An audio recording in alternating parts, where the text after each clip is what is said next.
Let's make sure Glenn's not late for his next meeting. You're working too hard, Glenn. You're old, buddy. Hello, my friends. Thank you for joining us for the PEBCAK Podcast, a weekly information security show featuring some all-around good people. It is week 32 of 2023, and I got to see my buddy Glenn at the Giants game. With me, I have my co-host, the Vanilla Gorilla, whose team, the Arizona Diamondbacks, beat our Giants in extra innings. They haven't been my team since, I think, 2001, when they actually won the World Series. So they're like a nobody to me. And hey, you forgot about something. There was a third wheel with you two idiots out at the game. What's up, Greg Chew? Are you a listener? Yeah, we'll find out. How do you guys know? How do you guys know old Greg? I know you interviewed him once before. I probably shouldn't say that, but I'll leave it at that. One of you two guys did. No, leave it in there. Like they can guess. Well, he was there for a good reason. Like I said, he was a good guy. I guess we know him, right? So had to invite him. He was available too, and he brought his son. Pretty cool kid. Yeah, he's a cool dude. I had a really interesting experience last week. We've been doing a lot of like these whiteboard Wednesday things where we have customers come in or prospects, and we send them food. And the idea is like you just have like it's kind of like 10 o'clock. It's too early to drink in some accounts, so it's like we send them like a snack box. And so you have like this host guy, and he comes on. And he's like, hey, we're gonna talk about the tea I sent you and the gummies and blah blah blah. He's like, what was your favorite snack as a kid, right? And people are like, things that that would resonate well. Like, oh man, I really like Lunchables or Ring-dings. Yeah, like Funyuns. And then this dude came on top and just made me feel so old. He's like, Takis. I'm like, all right, you are obviously like, I like Takis. Taki chips. But they were not, when I was a kid, that was not a thing. So this dude, there's definitely a 20-year gap between me and him. Making a comeback, those Takis. And we have Glenn Medina, who almost caught a fly ball at the game. It was very far away. Your representation of a fly ball was like not even that close. And I've got my hands like 2 feet apart here. Interesting. It was a good time. It was a good time catching up with you. I haven't seen you in how long, Chris? Since RSA, I think. RSA. Yeah. It's been a while. Yeah. Holy cow. And it's been just as long since I've seen Brian, so yeah, we've got to get together sometime and record in person again. You ruined everything. Do, Glenn. You could be at Black Hat having fun, but no. Yeah, I know. Sorry. And since you said Black Hat, come and see us, booth 1660 on the floor. Come find us. No guest this week, but at the Giants game, we were trying to get Greg onto the show. He started asking us buying questions like how do we record, so I think we can convince him to come on. We do know that Greg is a listener, so here's our challenge for you to come on the show. Combined, we have decades of information security experience and are here not just to educate, but to entertain. We've got 4 awesome stories for you this week, so sit back, relax, and enjoy the show. This week, we're going to talk about the intersection of video games and InfoSec, a new banking law to crack down on fraud. For our third topic, attackers abuse Google AMP, and close with social media talk. For our first topic, I am a self-proclaimed gamer, and I think the intersection of gaming and information security is a really interesting topic. The first gaming InfoSec story is for one of my favorite titles, Activision's Call of Duty. So the current flagship game right now is Call of Duty Modern Warfare 2. There was a self-propagating worm that was infecting players who played this game on PC, and it was spreading so fast, Activision took the drastic measure of taking their multiplayer servers offline, and the game was unavailable until they could figure out what was causing the worm to spread. The worm is thought to be related to a vulnerability found in the Redis open source database software. Interesting. It didn't affect people that were gaming on consoles. Is that right?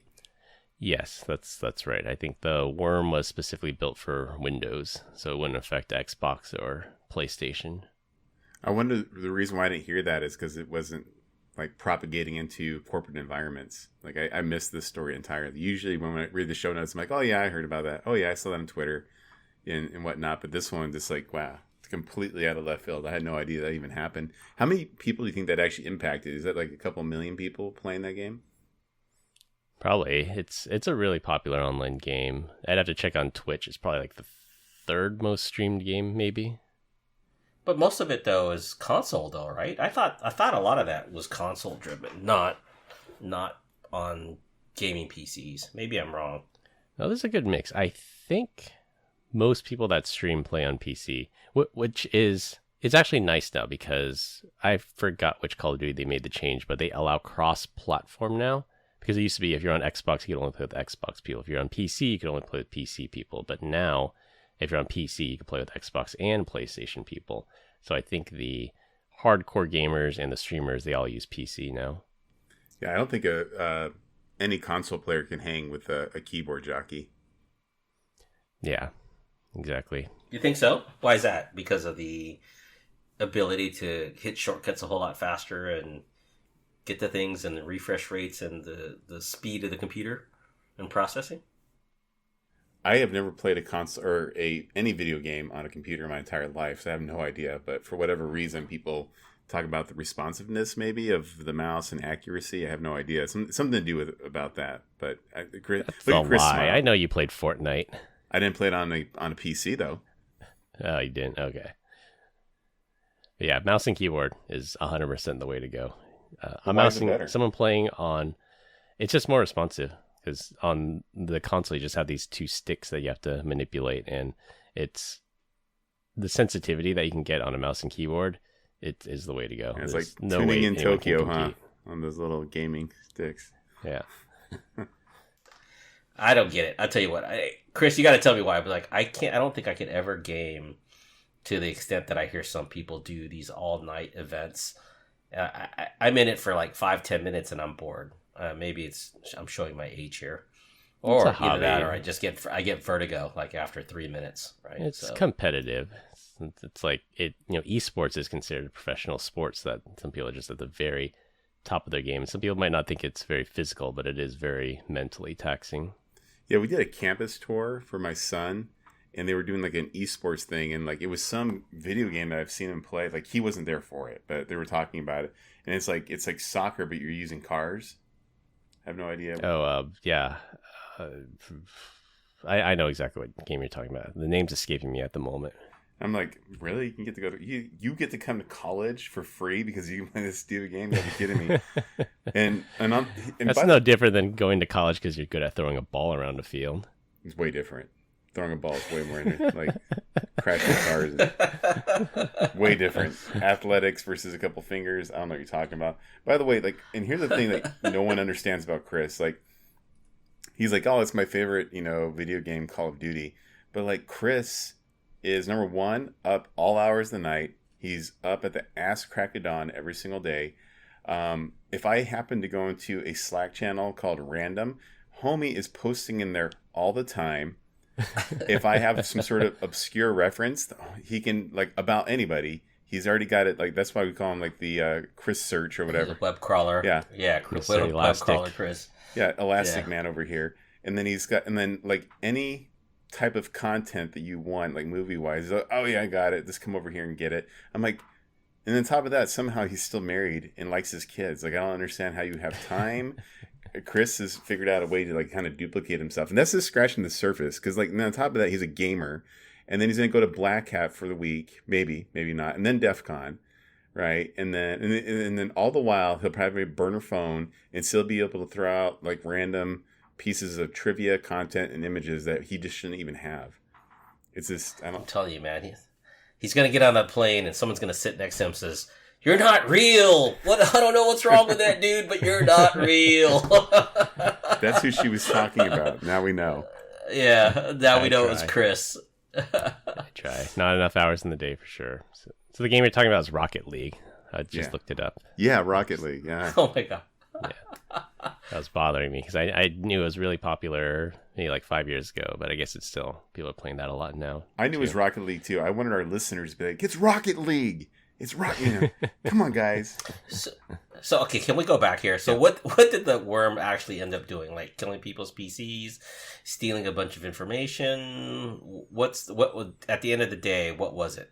I actually don't know. I'd have to read the article again, but I just know this worm was just self-propagating onto people's machines, and I'm sure it would have had to exploit things like privilege escalation if they wanted to do something bad. But it was spreading. Activision's like, we got to stop this. So they literally pulled the plug on it and turned off the game until they could figure out what was going on. They probably just went out to Twitter, Instagram, and upvoted all the Babylon Bee stories. That was probably that's what exactly got them really popular. A like farm, yeah.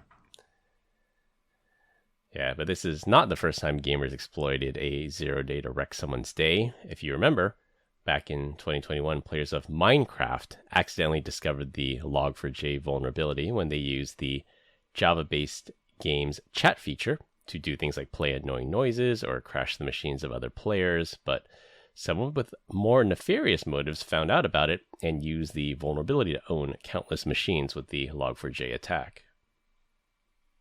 Yeah, I remember. Boring. I just remember this is like every security company out there was really quick to post, we are not vulnerable to this. We're not one of them.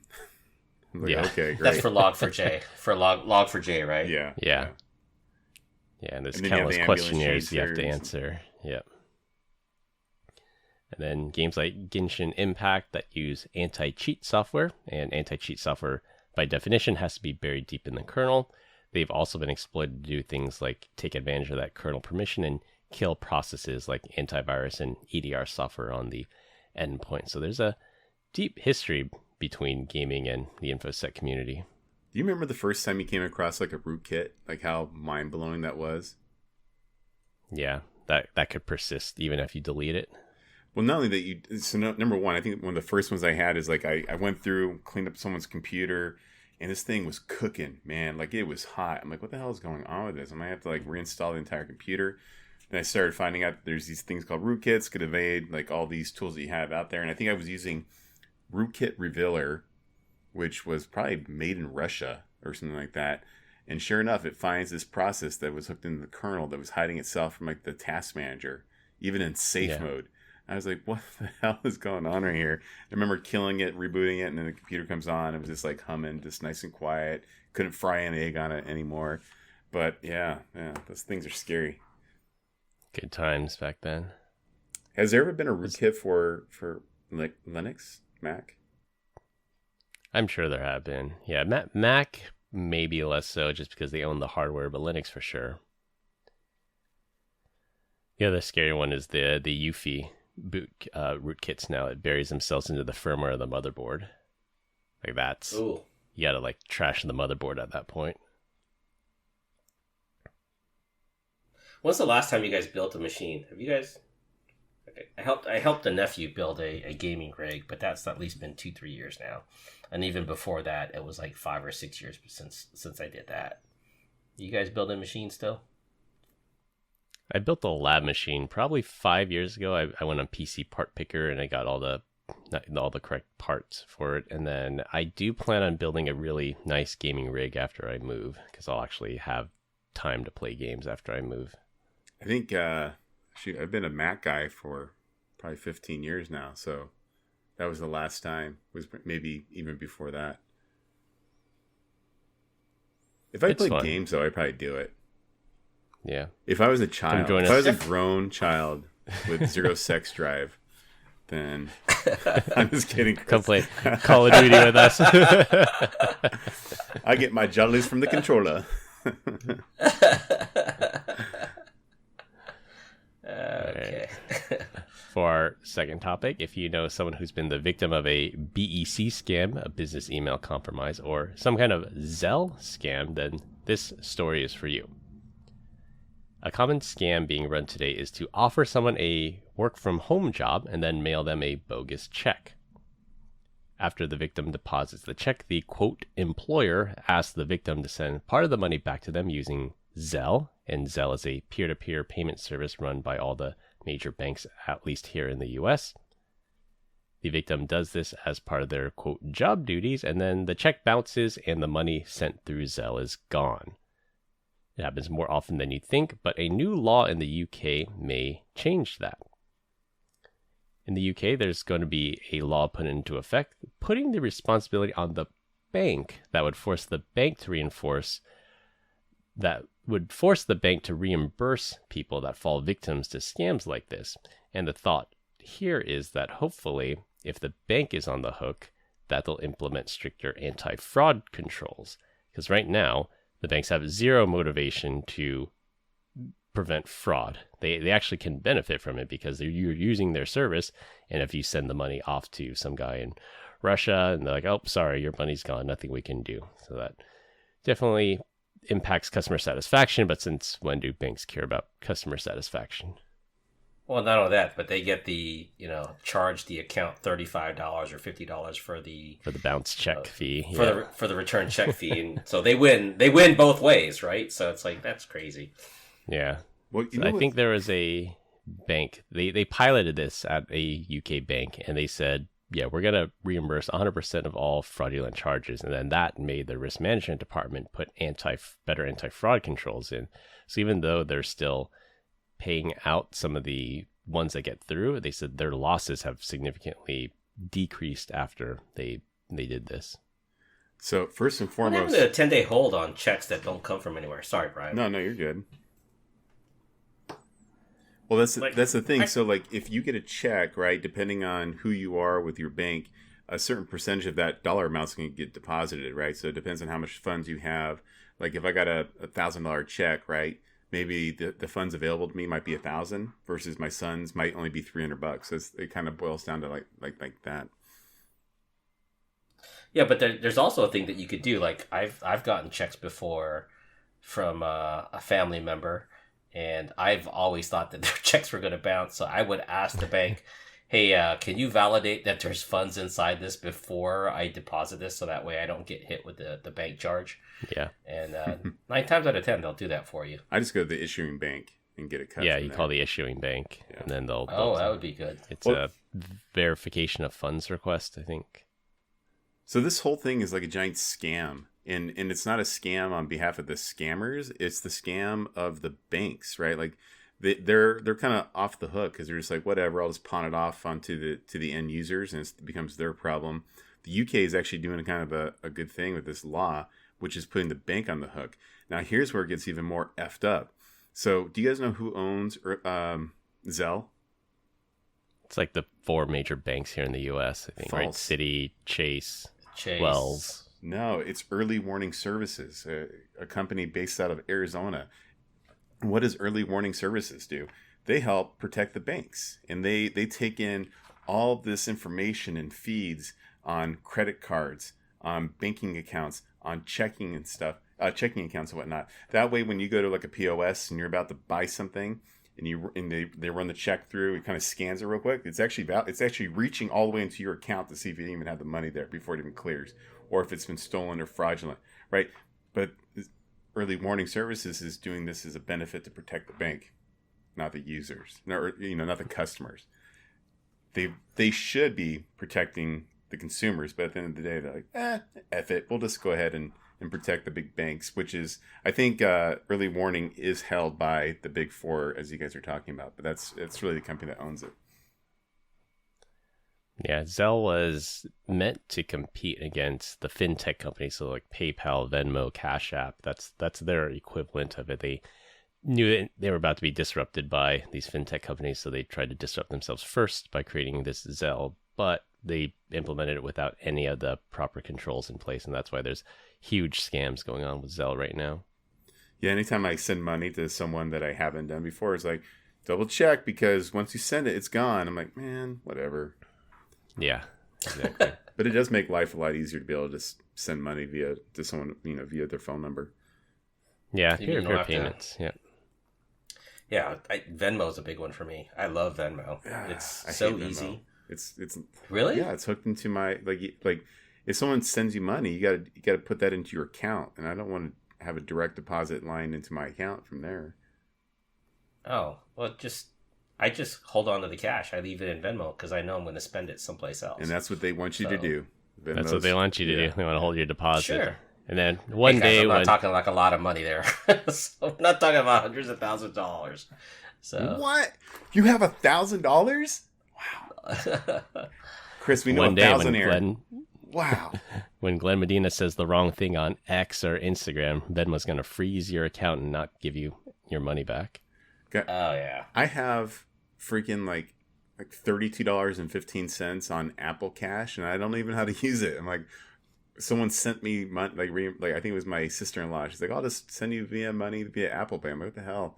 And I got it. So I hardly ever use it. And it's been sitting there for years, right? And Apple's just laughing, collecting the Open a savings account with Apple. They're paying 4.1% right now. Ooh, do they have a top end on that? No, uncapped. Shut up, really? 4% cash back, uncapped. Get out of here. Yeah, No, 4%. I think it's APY. 4.1 APY. Yeah, Wow, that's pretty good. yeah. I think it's held by Goldman Sachs, but yeah, uncapped. I think your best money market account's like 3% right now. Yeah, that's about right. Yeah, there's some regionals that will do like 5% or 4.7, but 4.1 guaranteed through Apple, and it's really easy. It just you have to tie it to your traditional checking account and just send the money over, and it's there in 1 to 3 days. Man, I'll have $1,000 like Glenn before I know it. Yeah, well, there's no better way to get the banks to fix things than to put them on the hook for fraud. And there are carve-outs for negligence. So if you're just blindly sending money out and they can prove that you've been negligent, they're not on the hook. But if it's some innocent person really thinking they got a job offer and sending money, then they'll be covered and reimbursed for fraud. Well, that's the same theory as credit cards as well, right? So if you look at credit cards, you're not on the hook versus a bank card, a debit card, where you're immediately on the hook for that money that comes out of that account.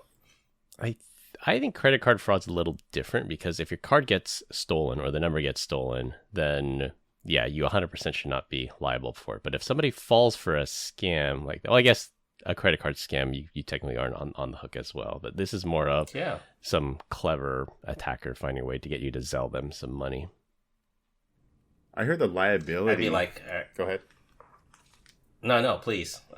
It's like something like if you lose a credit card, I think it's within the first couple of days, if you notify before any fraudulent charges come on there, like your liability is actually 0.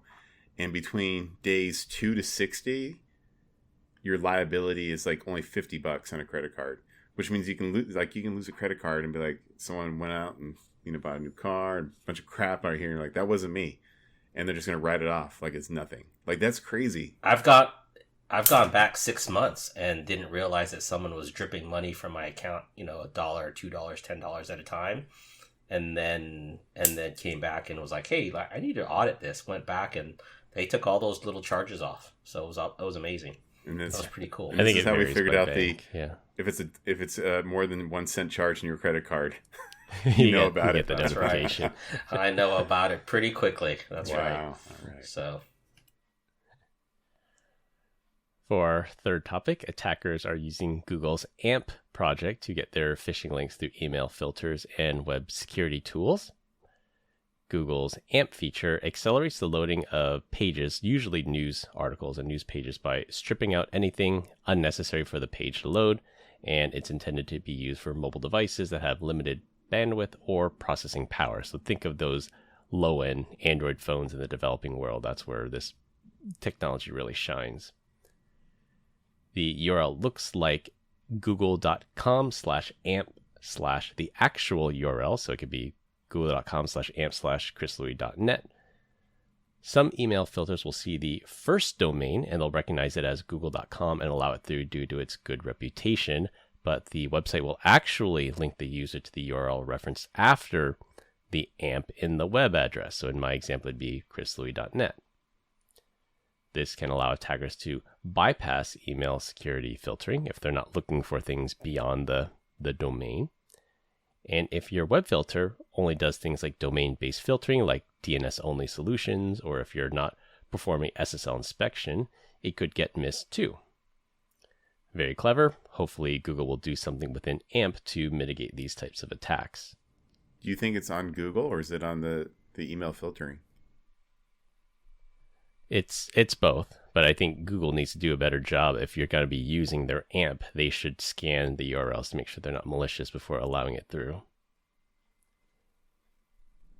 Interesting. I thought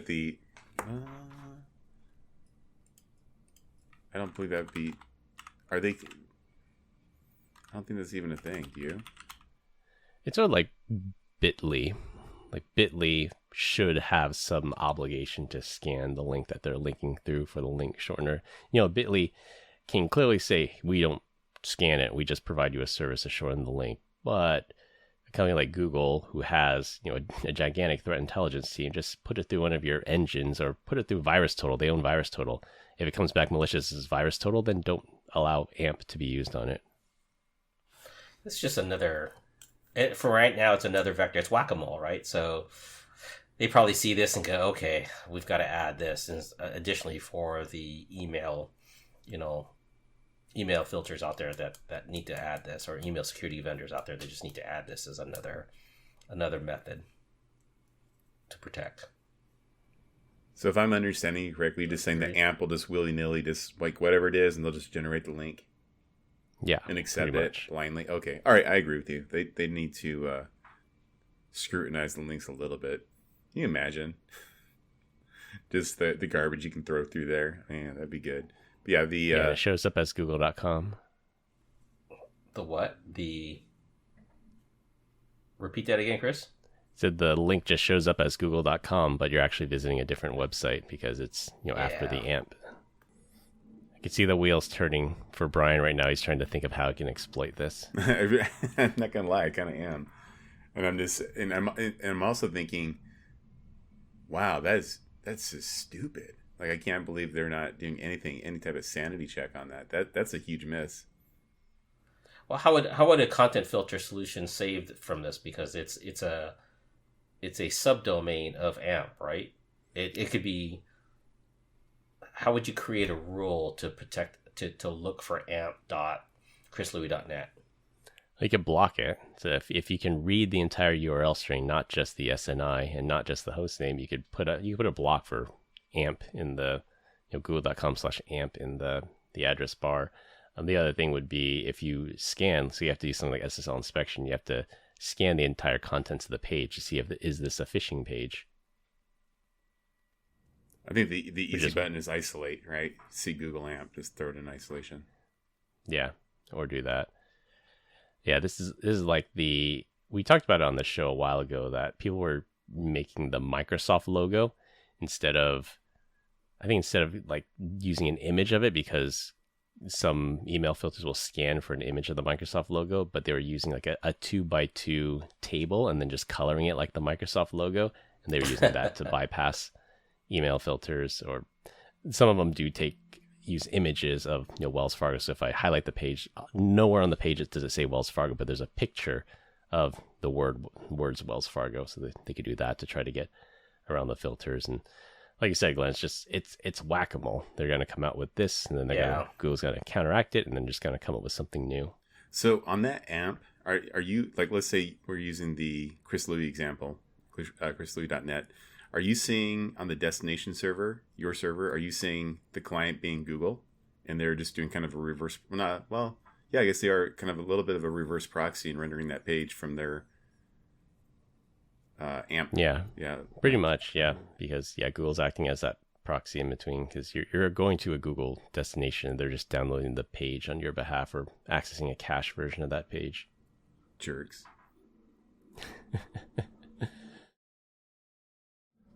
Well, get your security in order, because this might be more exploited unless Google does something about it. I wonder if you could, on a proxy, if you find google.com/AMP, we don't want to block it, because, and you number one, you want to block is like, what if it's legitimate, right? So that's one problem. Two, maybe you don't really want to isolate it. Maybe you don't have the wherewithal or the licensing to do it. So could you take that and then parse that link and then just redirect that traffic? Probably not very easily, but I think it's feasible. So you hit that AMP if you link, see AMP, just strip everything after and then paste that in. Do a redirect. I think you're missing the whole point of that, though, right? Is that it's used by some countries to serve pages faster because of the devices that they're on. Yeah, so that's the point. Yeah, they're trying to accelerate it. So I'm not sure if it's caching or I'm pretty sure they do remove a lot of the unnecessary stuff off the page as well. Probably just for mobile devices, I bet, though. I mean, that's what it's geared for sure. I think if you go to news.google.com on a mobile phone, I think all if not most of the links are AMP links. But if you go there on a desktop, you usually don't see the AMP there. Oh, goody. Something for you to test, Brian. In my spare time. Yeah. Maybe I'll come back next week with something awesome. Maybe I won't. Yeah. Maybe it's a chupacabra. For our last topic, and it will be a rotating topic every week. This week, we're going to talk about our digital detox progress. I know Brian has mentioned he quit social media for the last month, and I quit Reddit after their API pricing changes since I couldn't use the Apollo app anymore. Glenn also mentioned he quit Facebook since he is a boomer, so I just wanted to see if you noticed anything different since you left social media. For me, my phone usage went down significantly. Using the screen time feature on iOS, I could see my average daily usage of the phone, and after I quit Reddit, my phone usage went down 25% week over week. So you could clearly see it the week that Apollo was still up versus the week after Apollo got killed, but phone usage was down 25%. So that's good, but I also replaced that screen time with my Steam Decks. So when I used to complain that I don't have any time to game anymore, it looks like my gaming time went to browsing Reddit. So I'm with you. I saw my screen time definitely go down. Battery life on the old phone went through the roof. No longer doing the old death scroll, right? I think I find myself more in the moment of things. Like I'm not like even normally on this podcast, I'm like, oh, these guys suck. And so I'm just sitting here scrolling on social media, trying to find something to. We just lost Brian, but he's still talking. Yeah, we'll have to fix this all in post. Yeah. Until he realizes he's disconnected. Yeah. Just see his big fat head. Just send him a message. So for me, Chris, I've replaced Facebook with YouTube, and I'm just looking at shorts like all day long. But I do like listening to my audiobooks. I have what's that program called on the phone? Audible. Audible, and I have a set of books that I like, a set of authors. I listen to those, and then every once in a while, I probably catch every fourth, fifth, once a month. I like to catch our podcasts and just listen to them because I like to listen to how stupid I sound at times, to be honest. So yeah, Brian's back at a different angle, so he booted up his backup laptop. Yeah, the desk scroll. Feel like I'm paying more attention. Do you guys hear me talk crap about you guys? Like you normally in the podcast, I'm on social media scrolling. Yeah. Okay, cool. And then the other one that's kind of weird is that overall I feel happier. And I think that's kind of a weird thing because I feel like I am acutely aware of the control of what social media has on you. And so I try to kind of pay attention to like what I'm inputting into my mind. And I'm kind of aware of the control that's out there. But I do think that I found myself comparing subconsciously myself to things that I would be seeing on there, whether it was people on vacation or maybe the gym bros, right, that are on there working out and giving me tools and tips, right? Like I don't know, it was a little bit of a mind F, to be honest with you. And I was like, wow, man, I'm not actually carrying that anymore. Like the focus at the gym is a little bit different, right? And then... Or how about that video, that cool guy playing Call of Duty Modern Warfare 2 that you aspire to be? Which cool guy are you talking about? You?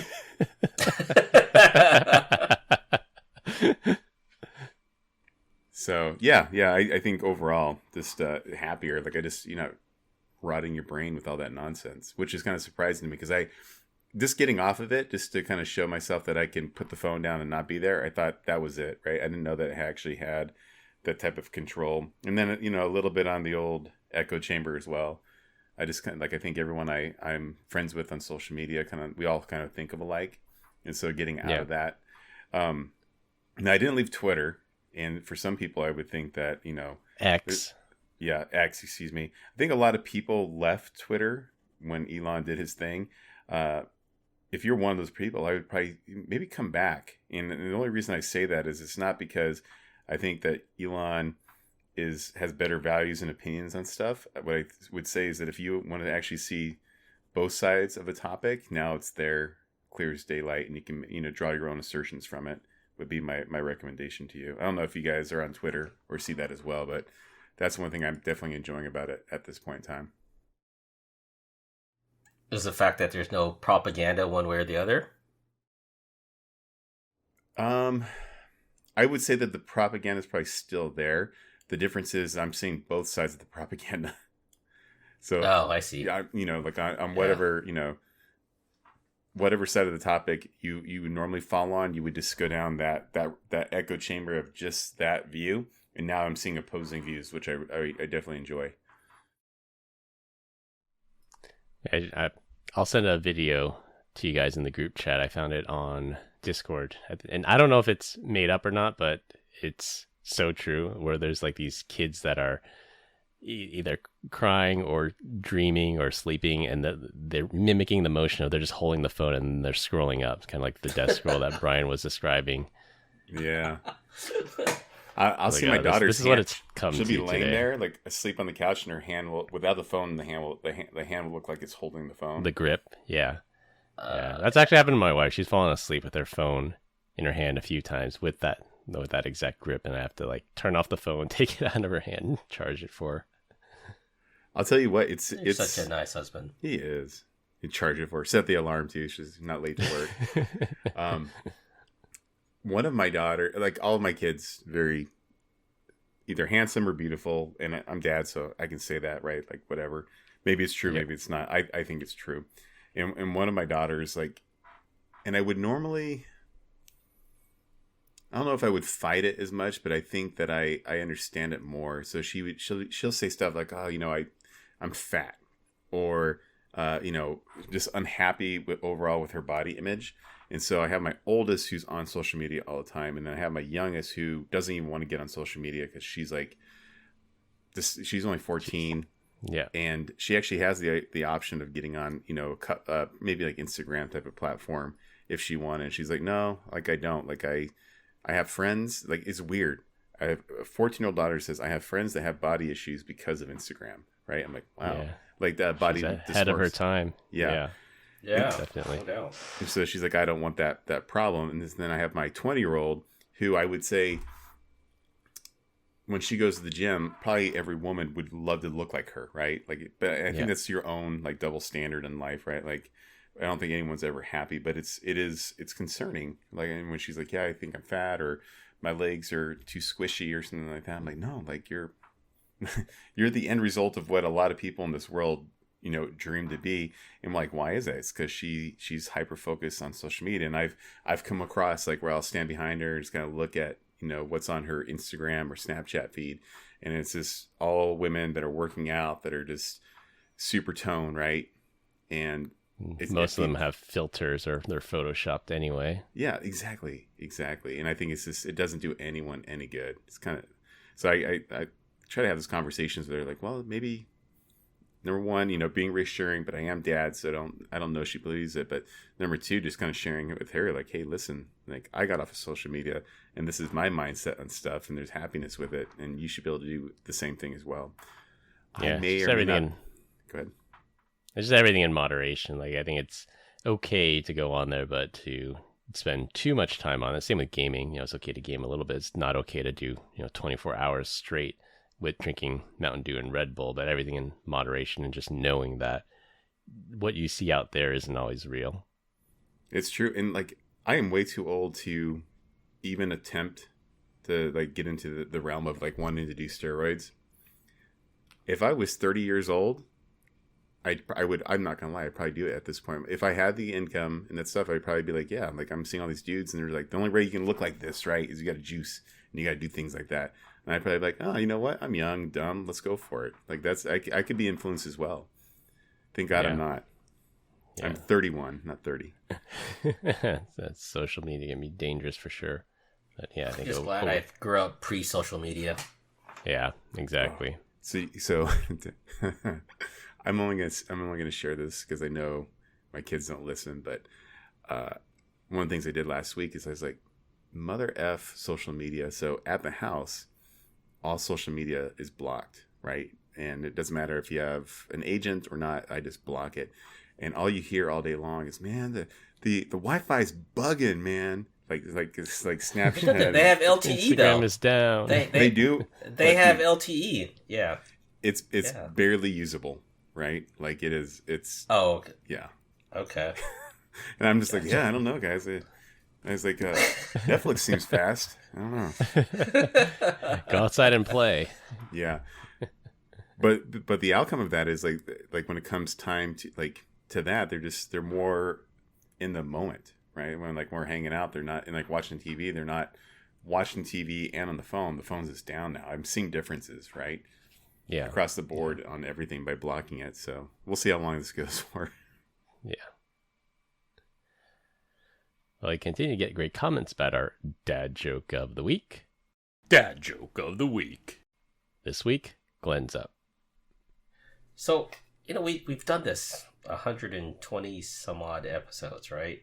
Yeah. I don't know if I did this one already, but I'm gonna give it a while. I'm gonna give it a try. Go for it. I hope I didn't do this already.